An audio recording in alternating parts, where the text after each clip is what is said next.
Welcome to the Rick Helps Real Estate Show, where we take this time on Friday to talk to Mr. Pat McMasters from Price Mortgage.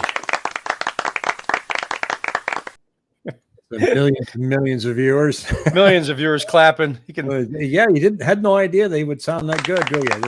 no, I think that's a stadium of about 80,000 people clapping. I think. Wow. I think so. And you know what that means? It's all over now. Yeah, that's right. It's all over now. So, oh boy, Rick is getting good at his soundboard. Yeah, I got more toys to play with here now. But welcome. So, another interesting week. I'm going to kind of crank right into this and show you some of the things that have come up, and none of it's really any surprise. Now we get to look in here, and we have 5 million still watching. Yes. Oh, Jimmy. The 4th of July messes things up, right? So, but it's interesting though, because every holiday it goes down, it goes back up, and the red line or number of contracts, right? Down and back up, all the way through Thanksgiving and Christmas and New Year's. But this one, just like I referenced yesterday, looks like my EKG. It just goes boink, boink, boink, boink.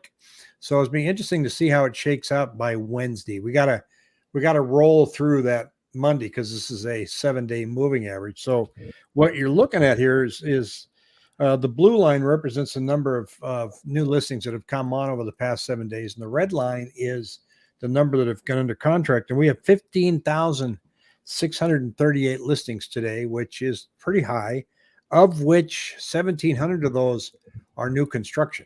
They're starting to put their homes on the MLS now. Now, what's interesting, we have a gap of 1,800 units between the blue line and the red line. And so I wanted to point something out in relation to this, because, the headlines, 150 inventory is up 153%. It makes you feel like everybody's rushing to put their homes on the market, but it's not the case. You can see that we got up to a high here. You can see the mouse, about 5,100 homes came on in 7-day period. And now it's down to 4,200. So it's actually been creeping down a little bit as far as the number of homes being added every 7 days. But the buyers are persona non grata. They're gone. They are sitting on their hands. And that gap between the buyers putting them under contract and then the number of listings coming on makes the total inventory number increase. Make sense? Yep. Some say a decade worth of appreciation in 18 months is not sustainable. What do you guys say about that? That's true. And we're living in real time. I mean, I agree. I mean, anything, correct me if I'm wrong. I mean, the last 18 months, what would you say appreciation wise? It's been number wise 40%. 40%. I mean, that's typically what you would get in 7-8 years. Yeah. So at least. So it's just definitely not sustainable. Now, how fast things turn around, prices come down. All we can do is look at it on a weekly basis and see where we're at.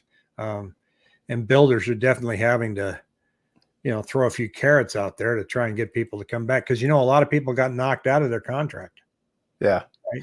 So, well, because they ran in, correct me if I'm wrong, but they ran in January, February, got their, I talked to this one guy, and he went under contract, I think in November, December. And I think I said this on a podcast a couple weeks ago that D.R. Horton basically moved up their closing date from September to July. Yeah, that's kind of unheard of. Yeah. So they're definitely, I mean, to go back to that, I know I don't interrupt you, sorry, but 18 months. Yeah. I mean, it's just being, and you and I are trying to be logical and trying not to be all hype, but we are going to see some people pulling back, like you and I were talking last couple of days. The buyers that I think psychologically, if you and I were out there trying to buy a house for the last year and a half, and we we still didn't buy a house. Now the buyer's like, okay, come to me. I'm out. Yeah. So let me share some of the numbers that we're seeing here. And what we're seeing in the Cromford market data is this was expected. Here's Queen Creek at 107 Buckeye 100. Buckeye's now officially in the balanced category. So what does a balanced market mean? Well, it means there's no more bidding wars. It means nobody's waiving inspections, nobody putting in appraisal gap language. It means there's a balance between buyers and sellers, and the balance is there because buyers have left the building and they're sitting back. In fact, my new website is going to be coming out soon. And it's going to be rickaintgotthebuyers.com. So look for that. They're just gone. They're like, no, I'm waiting. I mean, You'll see it in the comments too. I'm out. I'm waiting. So it's showing that, the CMI's gone way down, with the exception of Fountain Hills and Paradise Valley. But here's kind of what it looks like here. You can see that inventory is coming up and demand is below normal, and they're about to meet. The last time they met was 2014.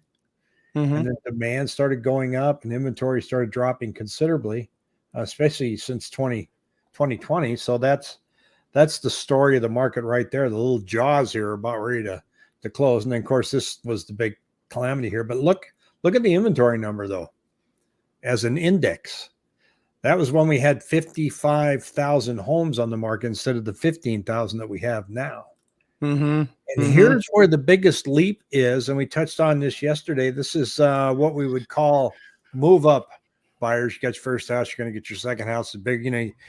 You got one kid, now you got two kids. You want something bigger, so you're going to get something between 400,000 and 500,000. Well, look at the inventory numbers there. Last year we only had 527 to choose from, so you had to make the decision before you even got back in the car whether or not you wanted that house. Now you have 2,283. You got time to think about it. So the big elephant in the room is, well, what's going to happen to pricing? So this is median sales price. Now, median is kind of like grading on the curve, right? So if you're selling more high-end homes than you are mid to lower end homes, then the number's going to skew higher. It's like those two guys in your classroom that always knocked it out of the park and got 100% on every quiz, right? I was one of those two guys, by the way. Yeah, I was at the. You were on the other side. You're in the back of the room. Yeah. I'll have to tell you a story about a sales meeting I went to where we had to take this quiz, and it was to measure how creative and out of the box thinking you were, and they would line you up in the room. You had to line up in the circle. I'll tell you a story towards the end here. So here's 2021 levels. We ended up at 390,000 as an average annual median. And now we're at 432.50. So are we going to go back to 2021 levels? Because people have been waiting. There have been a lot of people who have been waiting since 2020, waiting for the crash. And there was one guy last year that was telling us in June of 2021. And you'll hear Michael Zuber and I talk about this when we're on Sunday night. That did buyers a terrible disservice by saying the crash is coming this June, because we've gone up on average about $80,000 since then. And here we sit now. So we're waiting for things to turn. We are seeing asking prices turn. So we're not seeing the actual close price turn yet. Can you go back to that chart? So if something was to drastically, you look at those lines, they're all perfectly spaced apart. 2017, all the lines starting from the bottom up. The median prices would, if we saw, I guess this is kind of a dumb question maybe, but if we were to see, would this line change drastically if we did kind of see it? I mean, would it kind of say, oh, we can see the line breaking, like say in the middle of the top line in 2022, if we saw, let's just say for something happened that, like I said, Russia bombed the United States, would that line just drastically be chopped off in like August, September and just drop? Yeah, if we had something, unfortunately on this one, let's see what happens. Is that a smart question? I don't know if that. I don't think it's going to drop like this, because see 2008, see how it went down? It went down at, let me get rid of the other lines because it's really muddy, but it went down at $10,000 a week. Okay. And that's the fastest reduction we've ever had. Okay. Yeah. That kind of answered my question. I mean, so that's what in a crash, that's what the line will look like. Yeah. Basically. There's the year before the crash. It just stayed there. So the big crash of 2008 was done, right? Felt like it was Yeah. instantaneous, but it wasn't. It was pretty slow march. And each one of these What dots about, you can see, you go 212 or 218, can you 217, do, can you do 250. 2009 and 10 just for giggles? Because that's really 2008 was, then 9 and 10 is when we hit the. Yeah, so I think here's the number to look at. And we talked about it here just a little bit. Okay. But water, there's getting a lot of questions about water or not water. We have a question here on when do you expect lack of water to impact building? Yeah. I'll touch on that in just a second. But in August, we're finally going to get to see June and July sales, because right now all the sales that are being captured are before the rate increase. So it's going to be April and May is the data that we're looking at now.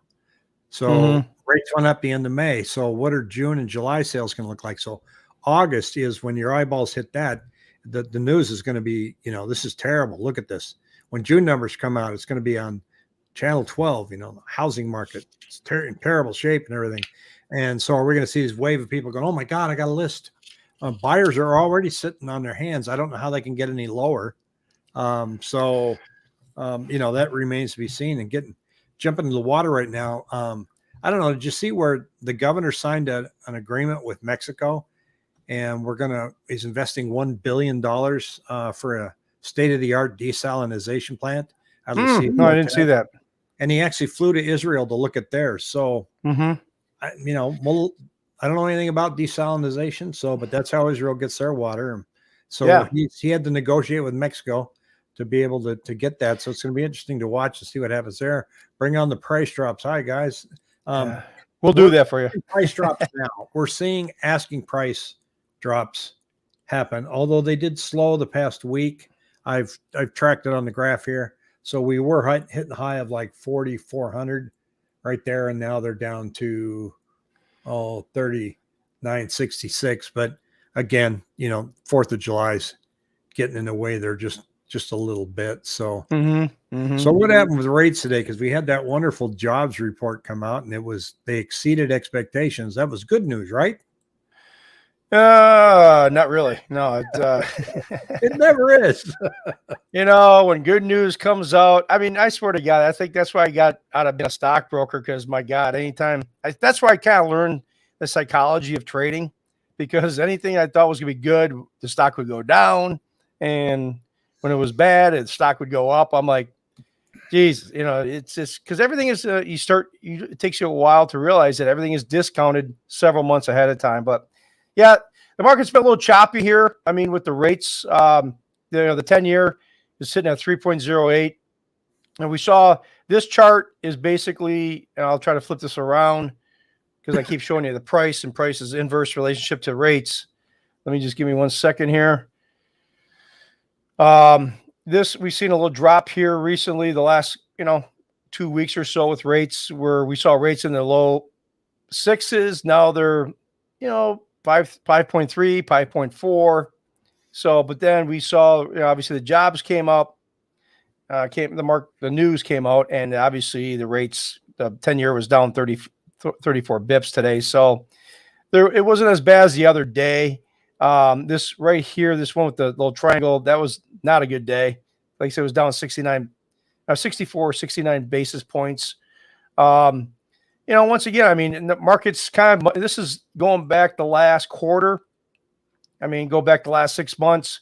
You can see we're just we had some tops here with rates. It's trying to find a channel now to I think this is the channel right in here that we're going to be living in for a little bit. Rates are probably I think they are going to go higher. I mean, obviously with the Feds, and that the Feds are going to come out next. Obviously the CPI numbers are coming out next week. That's going to be a big week next week. I should save that for the closing of our show, but yeah, that is going to be a big number to watch. Yeah. So it's going to be, so there's going to be choppiness, but once again, the rates are just trying to find a level. At least now I think, the shock of rates going from that is over. Going from 3 to high 5s, low 6s. Now we're living in the 5 to 6 range world. People can live with that. So we're not going to go to 7.5 in 2 weeks. No, obviously I don't have a crystal ball, but things, it took us a while. I mean, look at March, we've been in this thing from March, March, April, May, June, what, 4 months, this uptrend here. So it's no, I don't think so. I mean, but people are kind of selling in, see what they can afford, in the high 5s, 6s right now. Well, D. Rich asked a question: is 10% still considered a good down payment? My short Oh, answer yeah. is yes. Oh yeah. I mean, believe it or not, you could get, just touch on that real quick. 5 to 10%. When you put 10%, 10% is kind of a sweet spot because you still have mortgage insurance, but you're not up to 5% down. You're going to have a little bit more mortgage insurance, but 10%, if you got great credit, mortgage insurance is a good tool to get people in the house right away. 5 to 10% down. If you got great credit, your mortgage insurance premium is very small.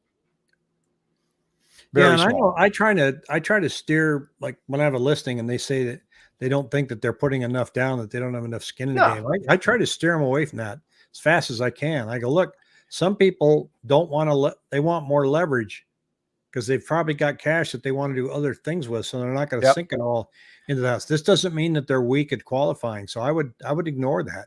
Yeah. And actually you get better rates just to jump in, believe it or not, you get a little bit better. It's about 1/8 of a point cheaper in rate. There's some little changes, but it's a little bit cheaper to get more, because basically mortgage insurance, because the lender is now guaranteed if you default that they're going to get paid. Yeah. Yeah. There's just a little bit more insurance, so the rate's a little bit better. And I think I'm a big proponent of 10%, because if people got 20% and that's their last 20% and they've got a couple thousand left over, I say minimize your down payment and use that cash for a buffer, especially if you're going into a new house. Yeah. So what do you think about adjustable rate mortgages, Pat? Oh, that's a good segue. What we were talking about. Better go with 30-year fix or with ARM and hope to refi in a few years. It really just depends on, I think it's a good question. I think it really depends on your mindset, your mentality, your stomach. And I guess I'll mention this product that I've been, obviously we came across it a couple months ago at our company. We're one of the few companies that offer it here in Arizona. There's a bank that we work with, and it's a 6-month ARM. And I just pulled up rates. It's a great product, because I think my feeling is this is just Pat McMaster's. Like I said, I think I've got enough, credibility. I mean, I feel confident to say this, that I think rates are going to move up a little higher, but there's enough news down the road that things are going to slow down and rates will settle back down. Like I said, Barry Habib, the gentleman who I follow from MBS Highways, who's gotten 3 crystal ball awards, which means he's been spot on with his predictions the last several years. He's a highly touted, mortgage-backed security expert.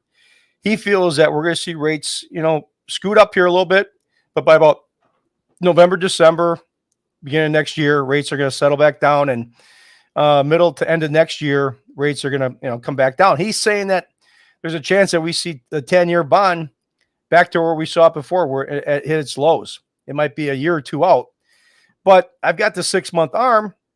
Just touch on it for 1 minute. It's a 6-month ARM. There's no mortgage insurance.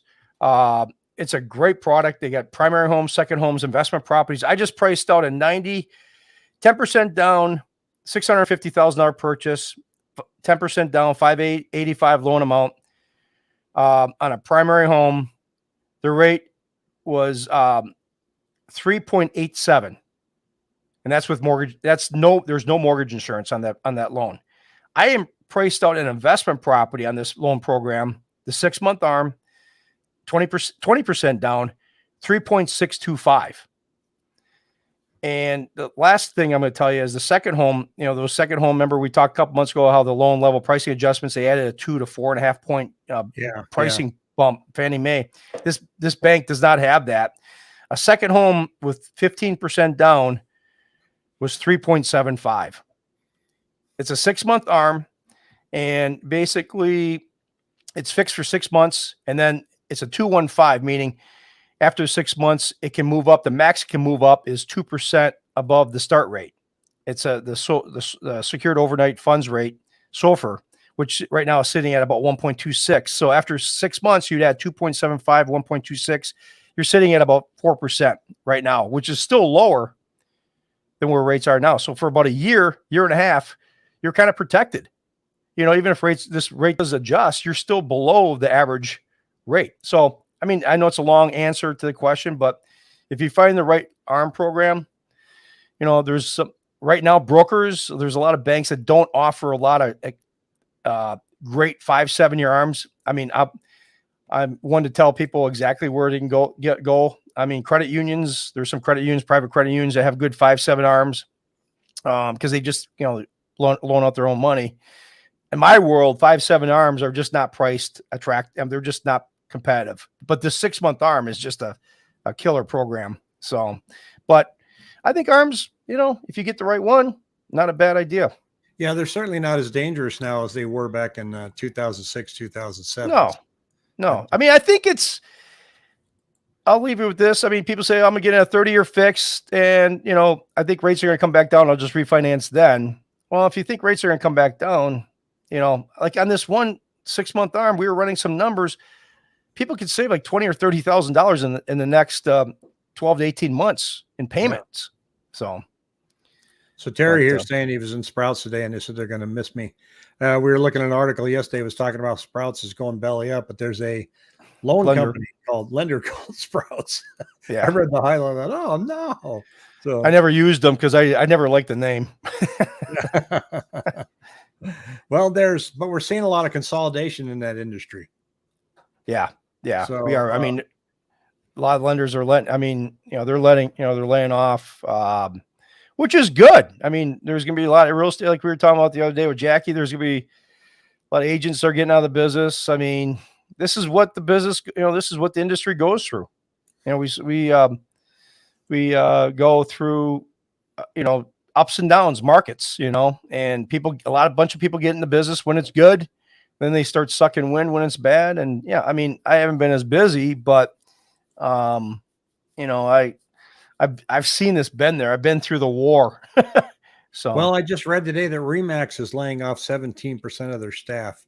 And that's basically their office staff, but then they also have a technical wing. But what they did was their Remax purchased another company called Real Inside, something like that. And it's a tech company. So they don't need their own staff anymore for that. So they're laying off 17%. But, I mean, your average broker doesn't have employees anyway. So the layoffs that you're reading about are places like Redfin, where they're salary and hourly, and then there's Compass, and the ones that have a lot of staff are going to be laying off people. But your average realtor, I mean, they don't pay anything. There's nothing they pay. Do quite well. So, I mean, it's just definitely slower. Starting to see more inventory in the lower 400s in Arizona. Some seem to be underpricing to get bidding wars. That's not going to work out too well coming up. We're still seeing some bidding wars, statistically 30%, but that party's on a short leash right now. Yeah. So I think you can, if you've been sitting there's two reasons you're sitting on the sidelines and not purchasing. One, you hit that affordability wall and you just can't do it. And two, you just got the crap kicked out of you last year and you're tired of it. If you're in that basket, come on back in. The water's fine, because you can get in, you can look at a house, you can go home and talk about it and think about it. Yeah. You can write an offer and say, hey, look, I'm going to offer you 10,000 less. I'd like you to I'd like you to buy my rate down. You can ask for things.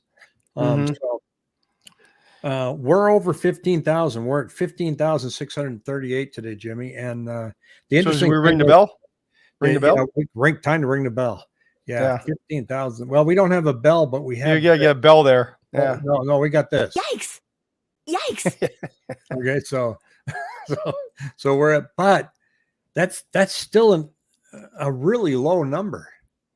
But when you got, before we get on and we'd have 4,100 new listings come on, and guess how many we sold?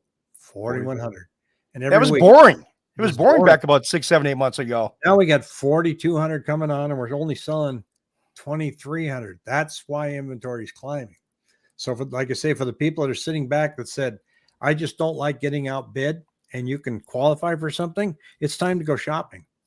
Because if you haven't, I've got that, that sheet that I had that is got loan scenarios on it that you can play with, and you can say, okay, the purchase price 500,000, the interest rate is 6.2. Here's my payment right up there on the top, right? Yeah. Well, what if prices go down 25%? Well, then the purchase price here would be 375. But what if the interest rate's 8%? You're going to save $249. So you can monkey with this and change these numbers and kind of get your own feel for your own situation. Yeah. And help tell the story. So just email me at rick@rickhelps.com. I'll send it to you. I don't spam you. I don't put you on any kind of a list yet. No, I'm not. Just that get to this, you get towards election year. I everybody waits for an election, right? And I've seen it every time they wait for a new president, and whatever trend is in real estate never changes. If prices are going up, we get a new president, they're still going up. If they were already going down and we get a new president, they're still going down. Now, the midterms, little bit different story now, because there's some things going on in fuel and energy that are hurting us that I think may turn around if we get different people running the show. And we need a vacation spot and work. Let it rip. Give us a vacation spot. Commercial mother-in-law suite in back. Oh, you want that up in Pine Top? I'm going to be in Pine Top for a month in my palatial Rick Helps Real Estate travel trailer. So glad to see those lower gas prices. Yeah, it's about time, but I don't know how long that's going to stick. Just what was it, a week ago? Was it Goldman Sachs was saying we may be at $300 a barrel? And now they're all going, well, we might hit 65. So who knows? I just don't know where this is going to shake out. But I think, August, that's going to be doom and gloom. End of July. Oh my God, the June numbers are terrible. This is awful. And we may see people, hurry up, honey, we got to list the home. The end is near. Because typically the average person is about 2 to 3 or 4 months behind the news. How many times have we seen in the last couple of years where, the news that's happening, all of a sudden we see it reported about 2 months later on Channel 3. Yeah, my father-in-law, back before the internet, he used to say, as soon as it hits front page of the newspaper, sell. Yeah. He was talking about gold and silver. And I bought a whole bunch of silver once, and they had an article right in the Seattle Times that said, silver hits record high. And I went in and said, here, I want to sell all this silver. And the guy's like, really? And so next day it went down.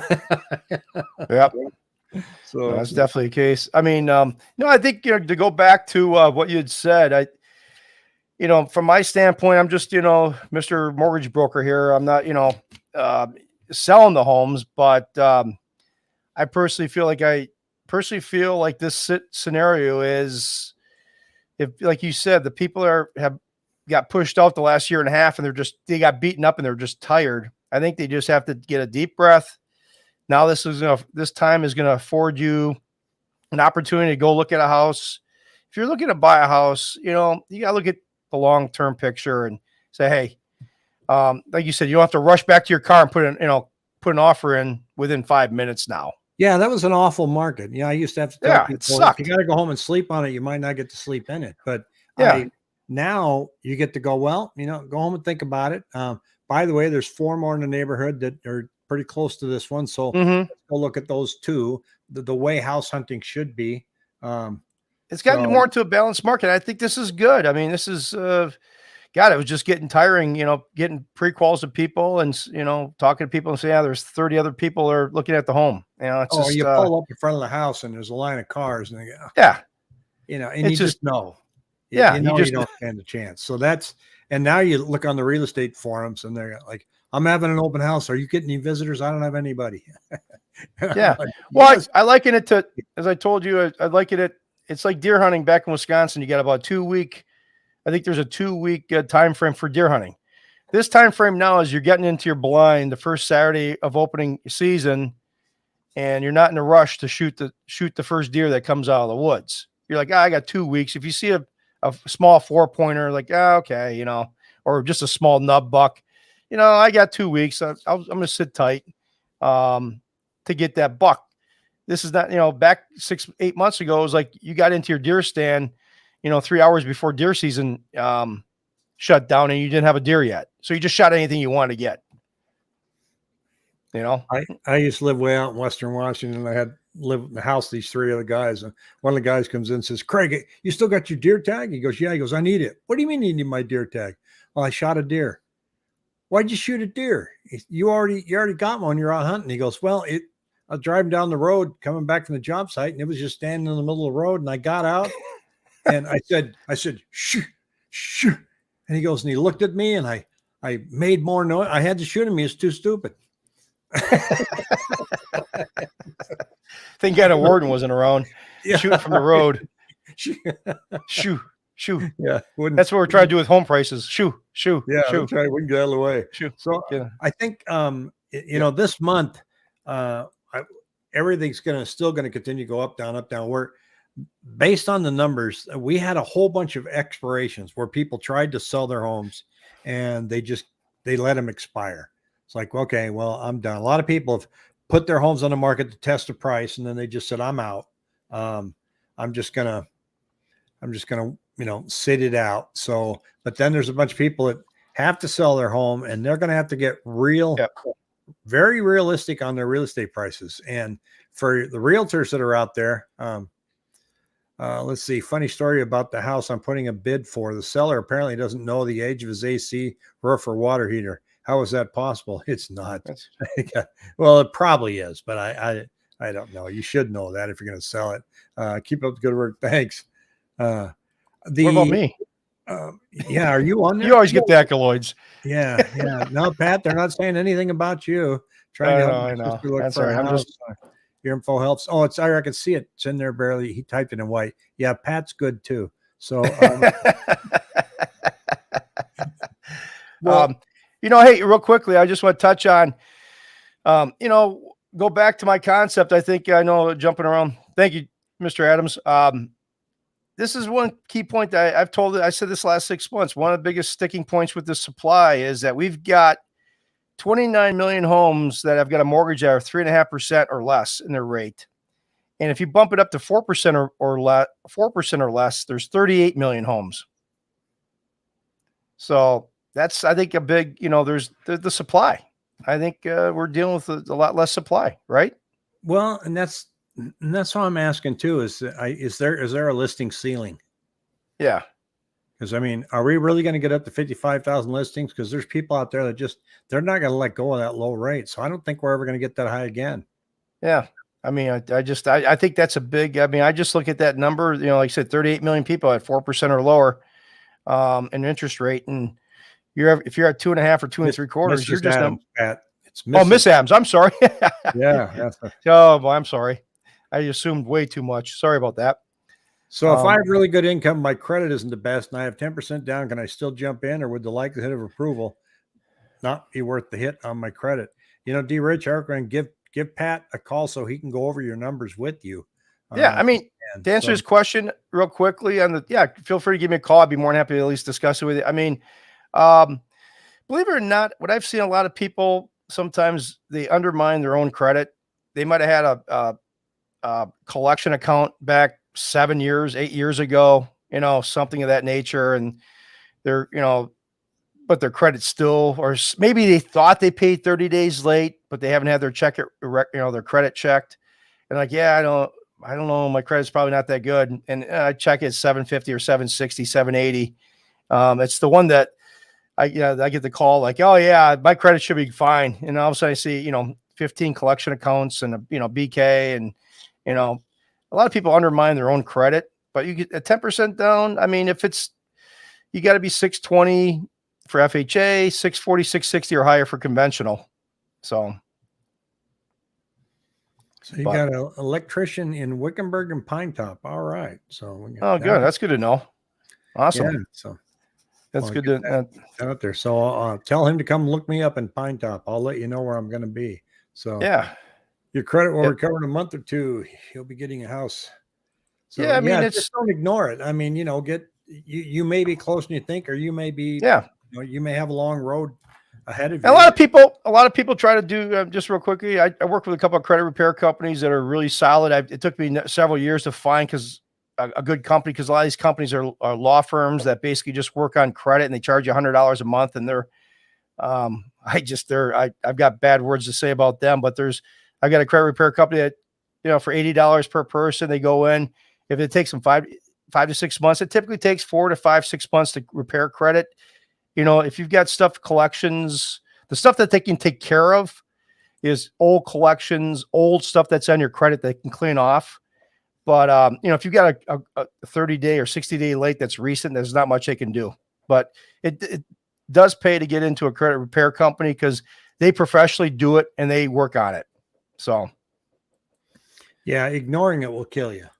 Yeah. Yeah. And just saying, that's what another thing I hear is, well, I'm just going to, I think in the next 5 to 6 months, it should come up. Now, it's kind of like looking at a, red, spot on your body and saying, that's going to go away. You got to go to the dermatologist to get it taken care of, because it ain't going away. Yeah. I work at Lexington Law and got a lot of derogatory off my credit report a few years back. Oh, that's good. Yeah. Yeah, I mean, it's Lexington Law. I mean, I've heard different things about Lexington Law. It's good to hear, Yeah.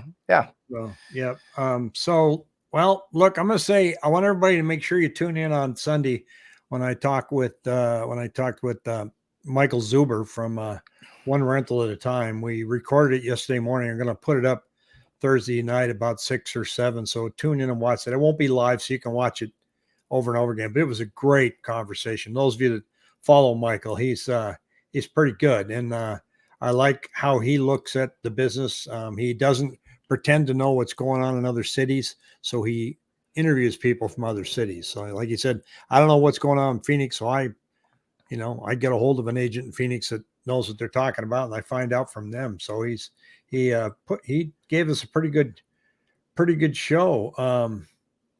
Any thoughts on the semi-custom community in Replat, Pecan Lake, and Queen Creek? I don't know anything about that. I'd have to go down and take a look at it and see what I think. I haven't followed that one. Right now it all boils down to how long does it take them to get it finished. I had a guy from Las Vegas call me this week, and he said that they're told that electrical panels are on a 12-month backup, which is hard to understand. But anyway, for everybody out there watching, and to the millions and millions of viewers, thank you, Miss Adams. Have a great weekend. Take care. Yes, take care, people. Bye.